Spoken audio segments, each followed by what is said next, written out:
All right.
Yo, what's up, dude?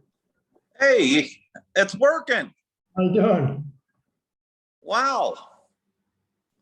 This is the first time I've ever logged into Facebook. My wife's out of town and I figured it out. Nice. Yeah, it's not too bad once you know it. This is first for me. Well, now you know it's pretty easy.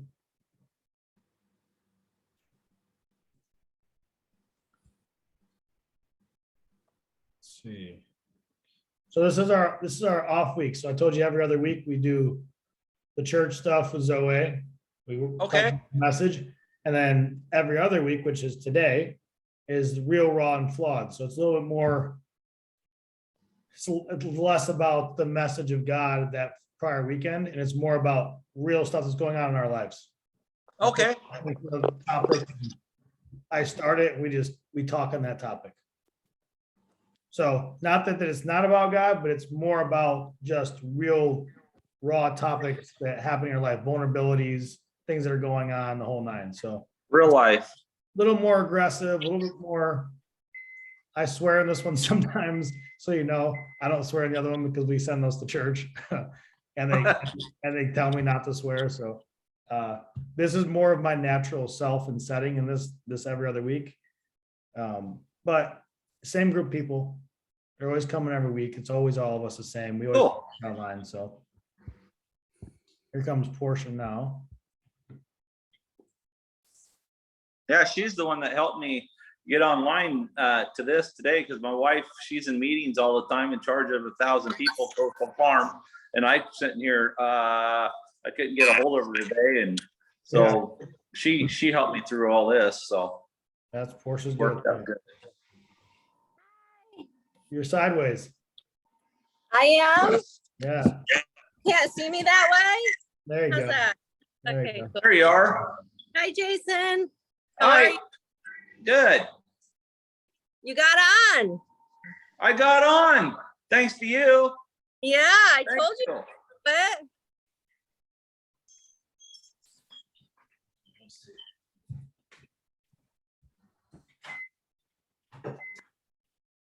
how you been? Good.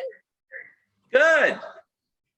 Yeah, actually, the last week, I swear my throat is 100% better. Awesome. I love that.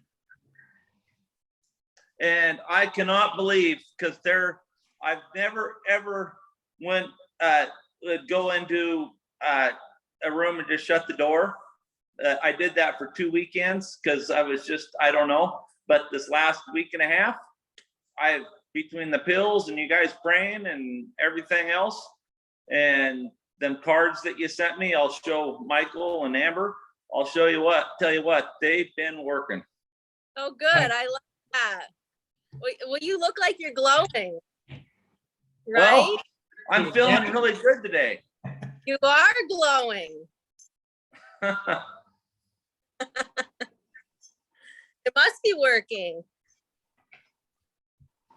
Yeah, here's some cards that you sent me. I'll tell you what, them things are really, really good. Shouldn't she start her own cart, her little business? Telling you. I'm not kidding. I'll grab one right now and read it to you. I'm not kidding. Oh, this is part 3, but anyway, I'm not very good at this stuff in front of everybody, but it's like figure out this, but they say like healing. This is something, remember, Michael, like if they say healing and stuff. Oh, They've yeah. been working. I read it at 4 o'clock this morning before I went to work.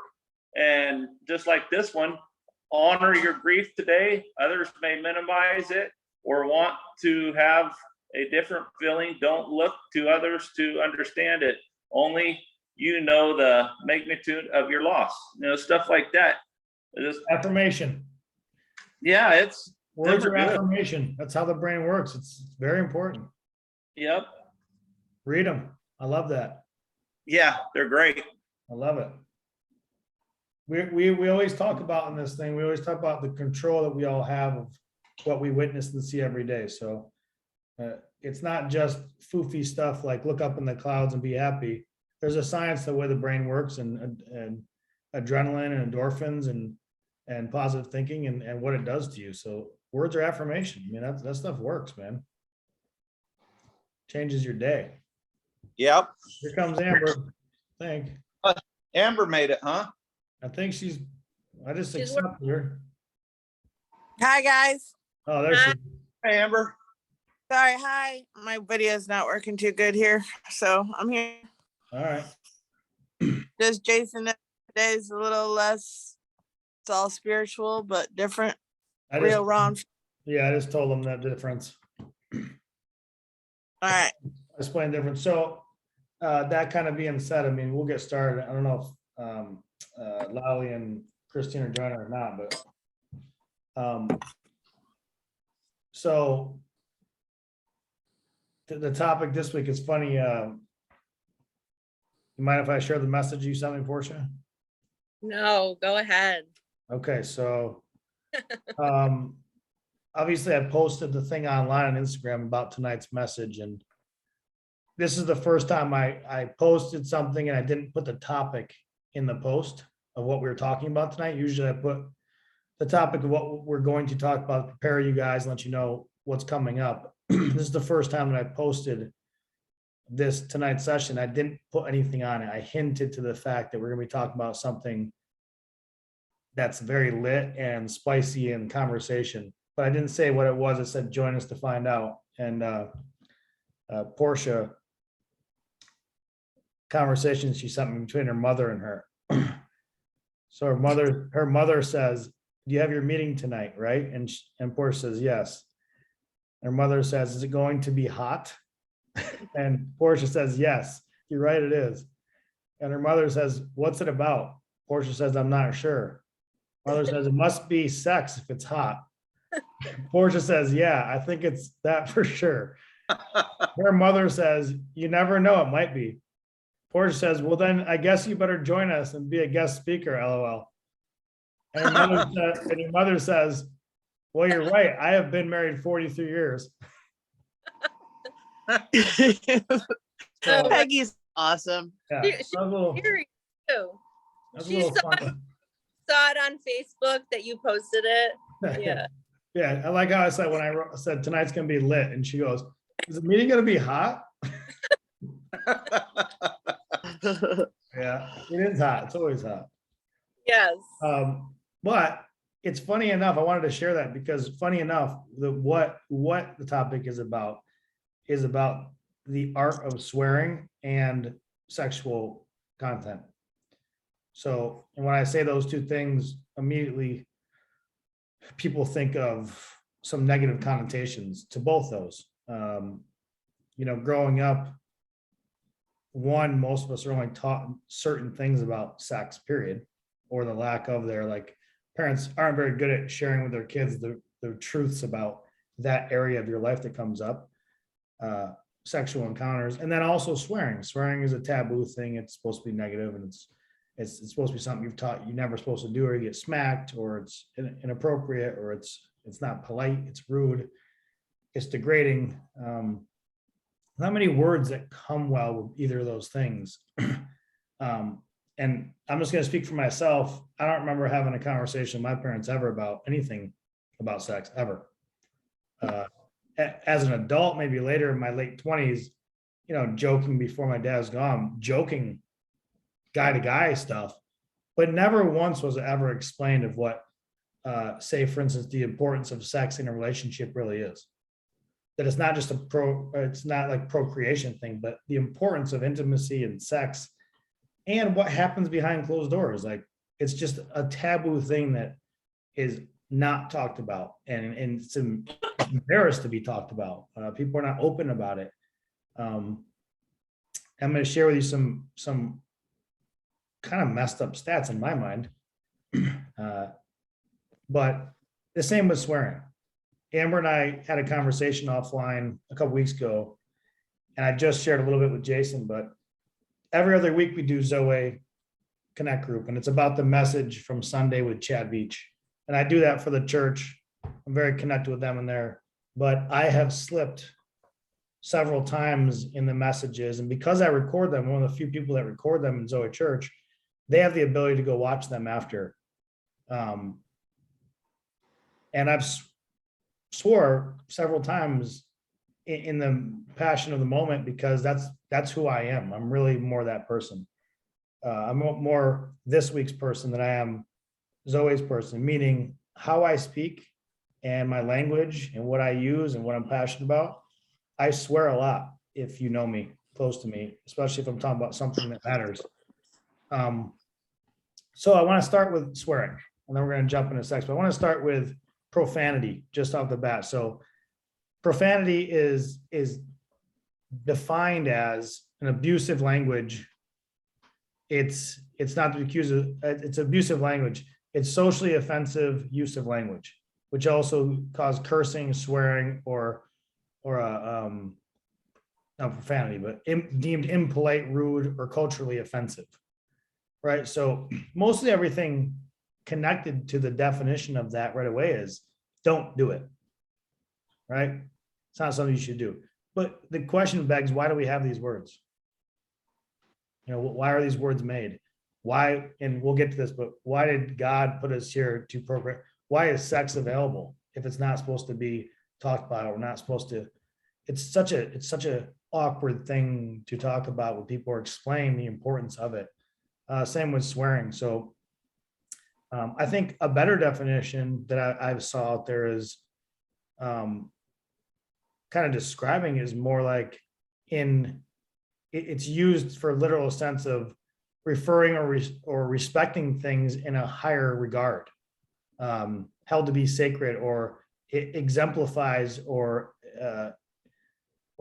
shows more, I guess, heart to something you're describing. You can use these as adjectives. When I say the word fuck, fuck is the most used, multiply used. I keep fucking that up. Now I'm fucking it up. I'm using fuck. It's the most versatile used word in the English language, meaning it can be used to describe things, to tell people off, to be rude, to be nice. It has so many levels and layers like an onion of the use of one word. It is literally the one word that has the most definitions in the English language. Well, that's pretty powerful, right? Furthermore, there's been tests done, and there's actually a pretty cool show on Netflix. It's The Art or the History. Amber, do you know that show? Is it The Art or the History of Swearing or something? Yeah, I think it's a documentary that came out on it. Okay, so it's one of those, history or art of swearing. But what they did, they did scientific tests of the stress hormones and levels in humans, when they were allowed to swear and not in situations and conversations, to the point where even they put your hand in a sub-freezing bucket of ice and see how long you can hold it. And then the next time you did it, you were allowed to swear and see how long you can hold it. People were going 2 to 3.5 minutes longer, 4 minutes longer when they were allowed to swear. Because it releases, it unlocks this level in you. And there's different science behind why, but it is unlocking things.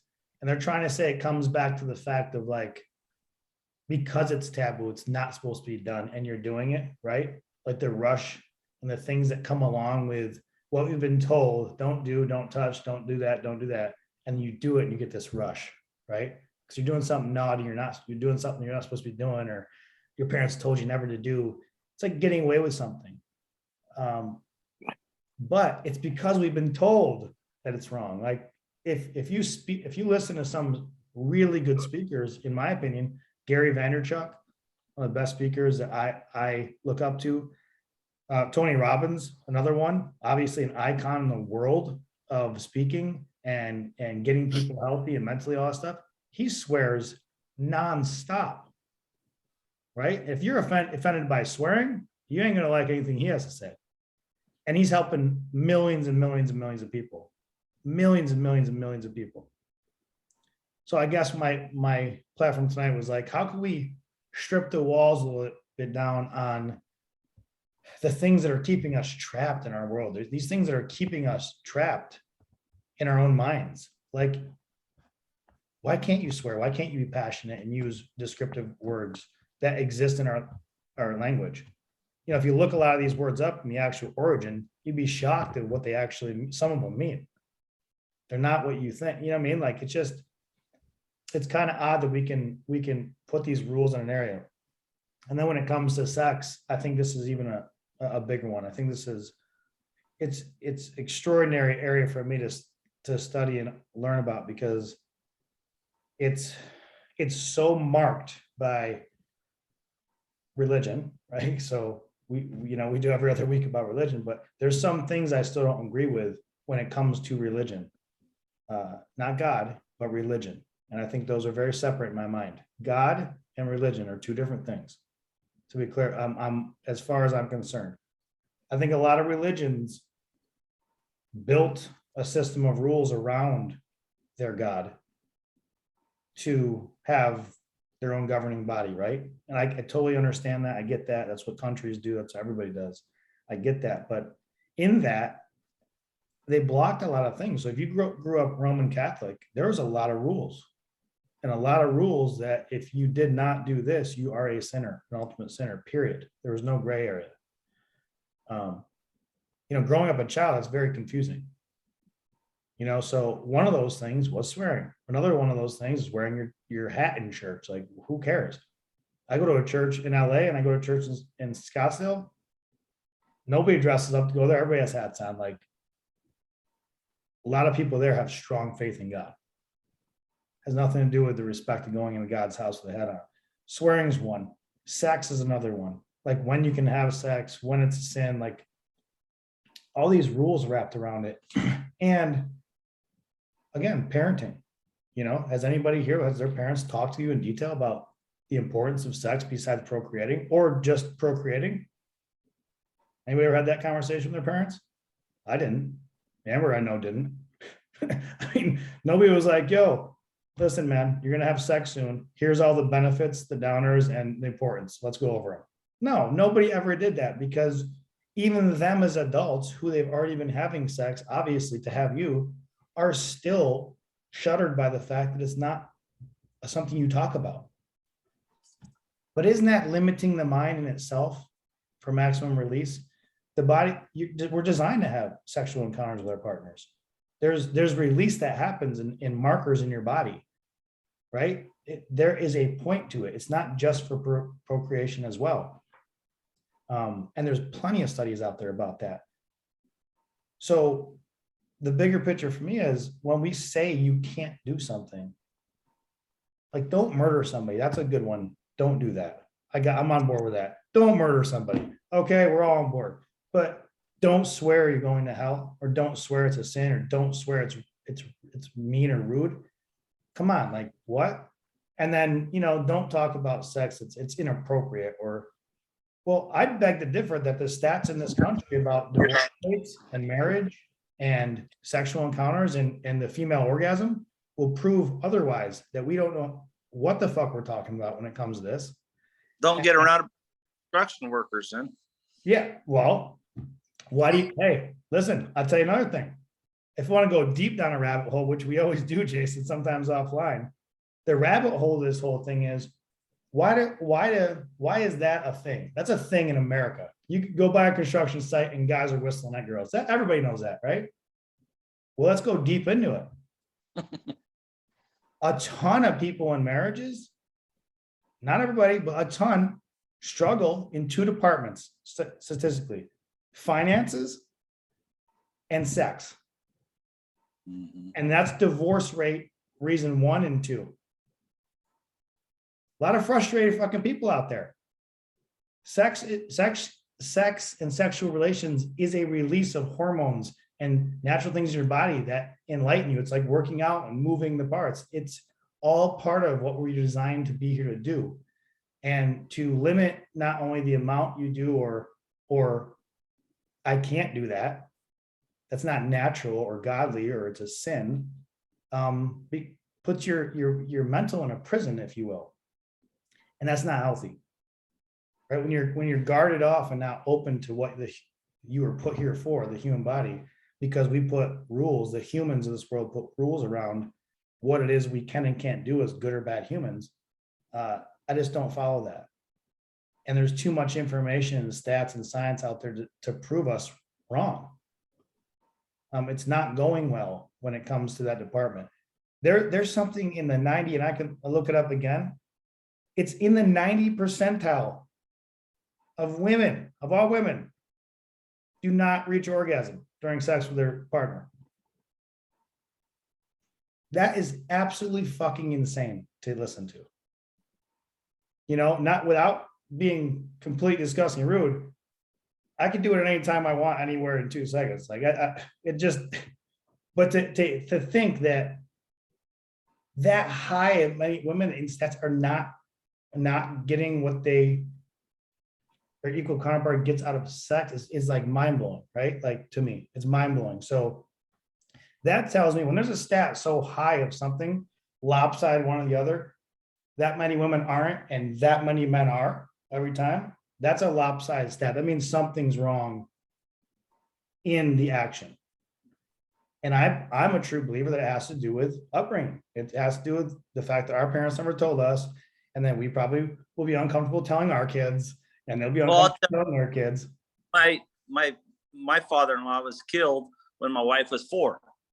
And my mother-in-law didn't ever remarry. And I shouldn't say that, but she didn't ever remarry. And so my wife, I don't know, she's just so busy. And I guess, I don't know how many people are listening, but it's just. You get it, right? I know what you're about to say. You don't have to say what you're saying, but I know exactly where you're going with it. But it's the last thing on our mind. Correct. Now, I understand the dynamic. I'm empathetic to the fact that, people get married young. Our parents got married young and stupidly, and they're trying to figure everything out all at once. We become children and we become adults quickly.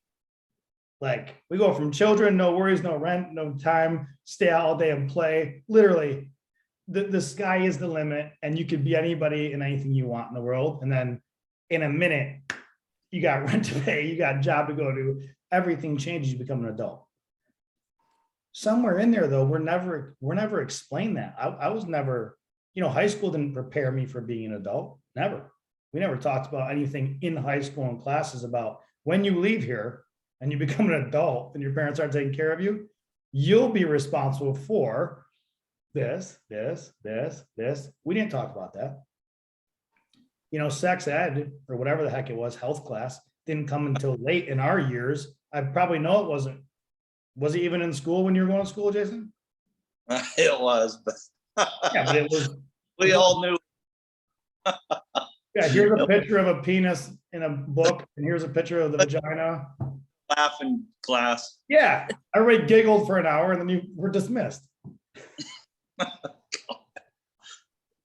But can you imagine if fast forward, let's pretend we're the first generation to change and we went to a different schooling awareness, and it was like, look, swear words, or let's not even call them swear words. These part of the vocabulary is used for very passionate discussion of intense passion and desire and things that really are important to you. That's why when you use these words, there's descriptive characteristics of genius and fucking passion and life and things you really care about, people you really care about. That's when you use them.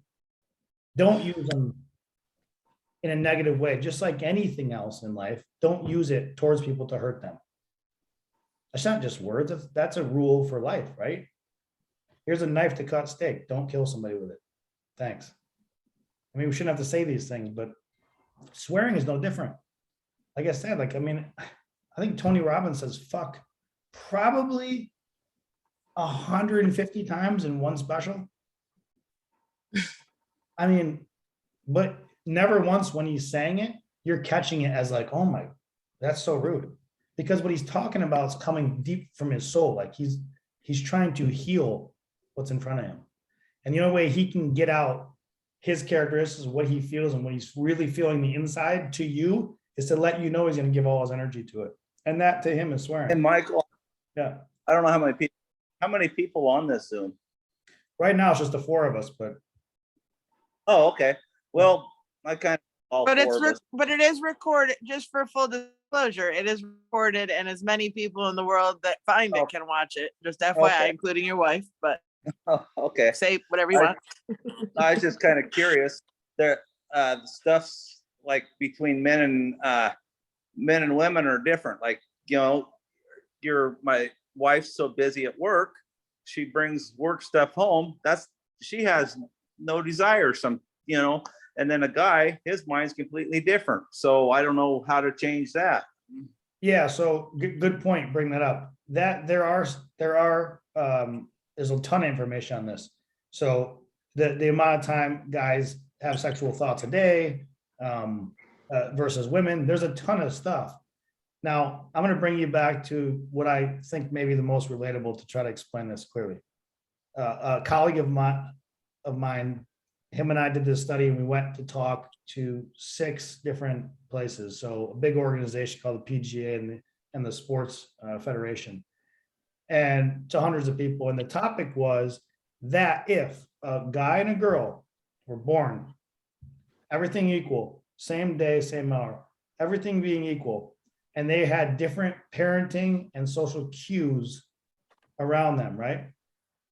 If all those cues were the same, no gender-based cueing, meaning if a girl falls on the ground, everybody goes, oh my God, is she okay? But if a boy falls on the ground, they go, wipe the dirt off, you're being a pussy. If we didn't do that as a culture, which we do, guys are supposed to be tough, girls are supposed to be attracted young. If we just treated them exactly the same from day one, no gender cues whatsoever, that they would be minuscule difference between their gender ability, physically, mentally, and all of the above. So to talk to your point, tons of difference between men and women. Men have lived this conquering, ruling world for a long time. They put themselves in a position where they run everything. They have the power and the ego and the thing. And the woman is supposed to be giving birth to the child and being over here in this place. Obviously, we're getting closer to the point where- Then the women don't grow up around it right. too. Exactly. So then you add those things too. But you've also met a girl that grew up with all boys in her family on a farm where there was no difference. She's out there farming with them and same thing. So those are situations. But what if we just change the way we cued and parented? What if, regardless of the gender, we just treated them both as humans and with a respect enough to inform them early on what we didn't know that hindered our shit and made us who we are as adults and trying to figure it out as an adult? What if early on, when they're the smartest human beings, when they are a sponge and they take on all the information and process it better than anybody can at any age, tell them the freaking truth. It's like Back to the Future. We're Michael J. Fox. We've already been there. We're going to come back in the car. We're going to tell you how much better can your life be? But we don't. We're scared of the things that we don't know. And we don't know the answers to. You know, do you tell your kids, here's how sex is, and here's all the important things? It is a good thing. It's good for relationships. It also procreates. You can be having sex. It's not a sin. And then they go out and just start banging everybody. Like, no, obviously there's this fear of telling too much or what. And because we've been through situations. So I think it's a long time. It's not our generation, but I like to talk about things that we don't want to talk about and make people feel uncomfortable, because if we don't talk about them, they're just assumed, and assumption kills a lot of things. It kills careers, it kills relationships. Silence, lack of communication kills marriages every day in relationships. And like I said, number 1 and 2, finance and sex. 60% of marriages are failing. Like, what the fuck are we doing wrong? You know what I mean? Now, there's so much access now. I mean, everything's sexually charged on the internet, like everything. You can't. You know, probably 50% of marriages won't fail because of sex, but there's argument because of it. Right, exactly. Even the ones, good point, Jason. Even the ones still going. I mean, it won't fail. Right. There's still going to be something. Or a gal, whatever. Right.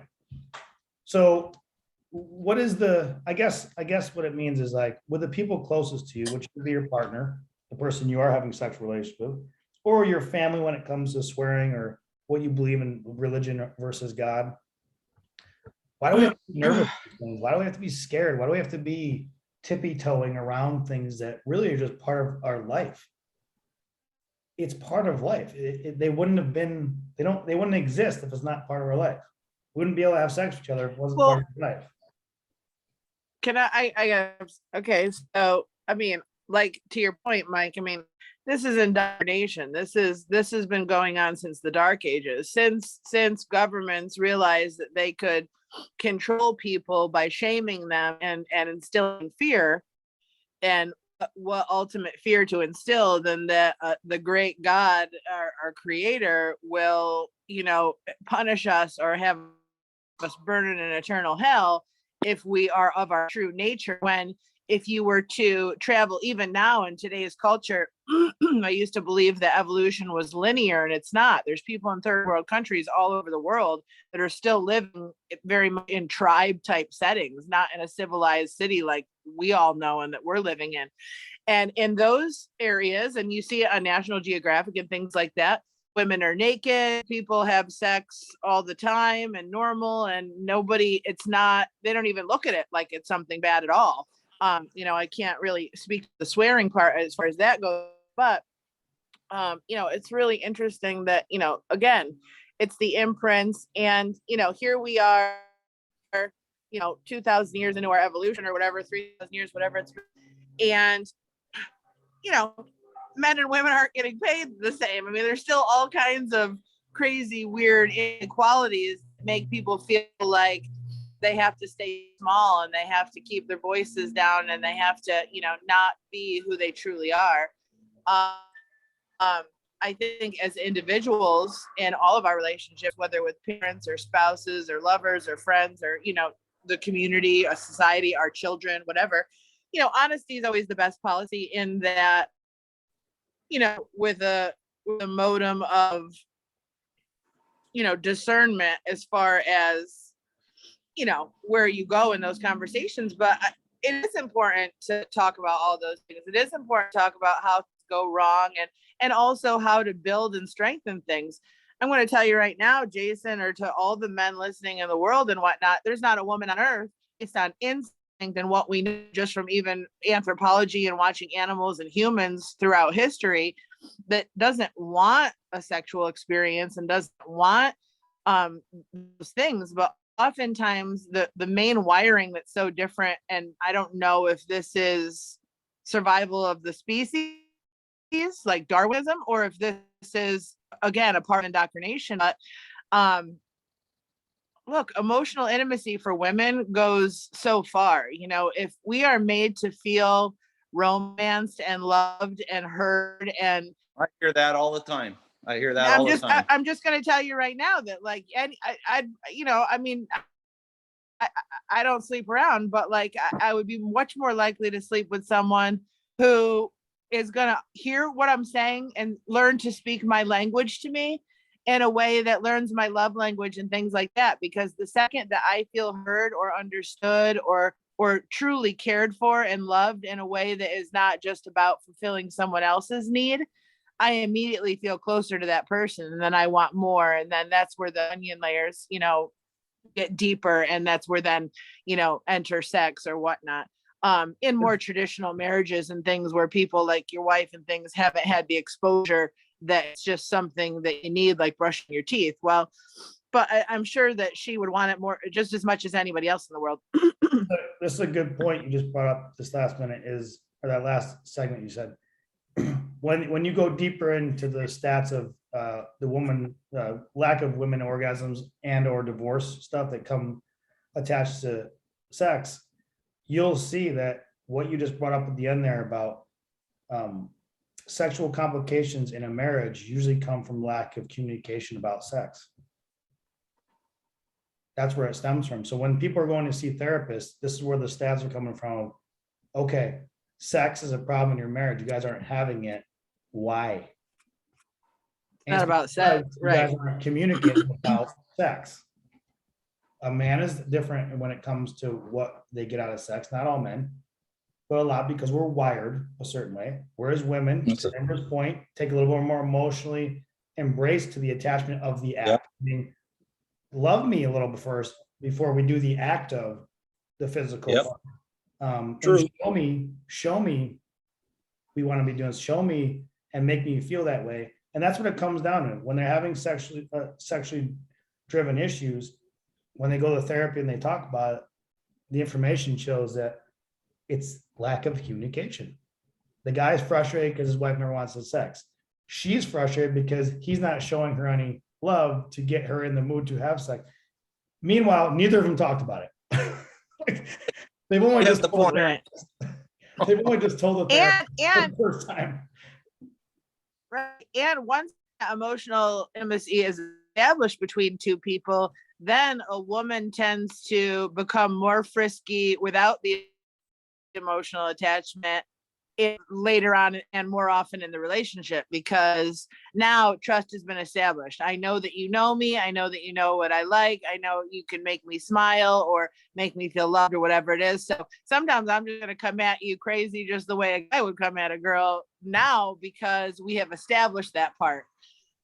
So it doesn't have to be that way every single time, but once that's established in a relationship, that's much easier to have a little bit more fun with it, or something, I guess. Like too, and Michael and Portia, like when, like my wife's in charge of 1,000 people, Coastal Farm or whatever. I should have said the name, but she's in charge of 1,000 people. Yeah. That's the last thing on her mind. She's concerned about their well-being and how they're taken care of at work, COVID, their paychecks,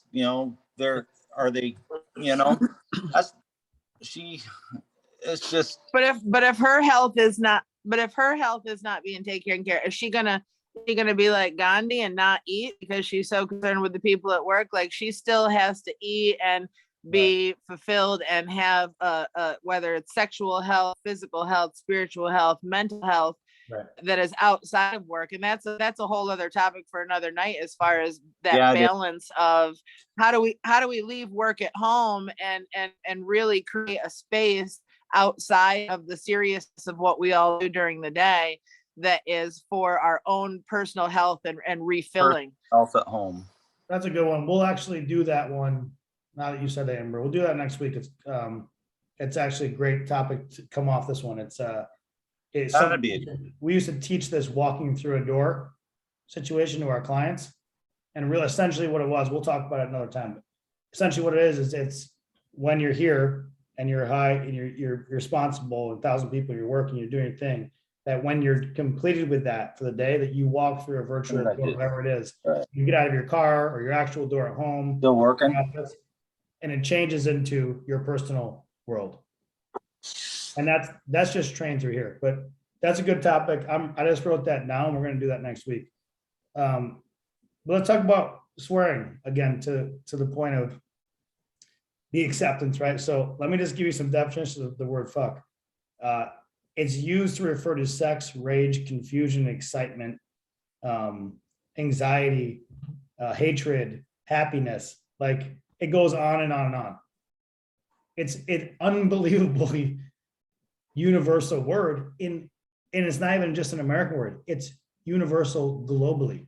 7.5 billion people use the word fuck in an unimaginable amount of situations that you could ever imagine, right? So like, it's not even, to me, when somebody says something that amazing, how could it be bad? That's fucking amazing. It can be used as an adjective, a noun, a verb. It can be used to describe anybody's looks, anything. I mean, it's unbelievable. It's actually an asset. But again, it's character. You know, when Amber I talked about originally, it was like, it's character of how you come off, right? I've heard people. Well, and know your audience, right? Know your audience. Like who are we talking to? And do they know you well? They might get offended if they don't know you. Right. I heard you talk. Everybody that knows me enough that I've always, it's been like that always. When I was at work or my employees or my friends, it's like that. It's actually harder for me to do every other Monday when I have to like catch myself from when I know it's coming up and be like, Oh, what I said earlier on stuff because I know my audience now. Yeah, exactly. So that's what I'm saying. So look, in this group, I always say we're blessed to have these people show up to this and the 10 others that we have and the 12 others we have, because this group in particular made a commitment to come to this group. They made the commitment to know that one, they're aware enough that they want something in their lives different. And two, they're ready to share with others. And I think it's the two most important things when you connect in the group. And when you connect, nothing can be off limits. So when I say real, raw, and flawed every other week, I say that in the most literal sense of those three words. Real, raw, and flawed. Everything's on the table. Nothing is not. Anything that's ever happened to you, anything that's happened to somebody, it's on the table. And that is it. Because talking about it communicates the only way we get over the hump of sex is bad or swearing is bad, or we got to talk about it. We got to talk about the things. Otherwise, it gets crammed in here, suppressed down, and brought up later in our years where it's confusing and it feels too late. Well, and that's that. And so, Mike, that brings up a great point as far as like I'm thinking about like, mom had a aversion to the word, right? And here it is, me, you, dad, everybody used that word constantly. My mom would hear it and she'd start crying immediately and take it as some personal attack. Here's what it all comes down to. Whatever we associate with any word, that is what is going to be the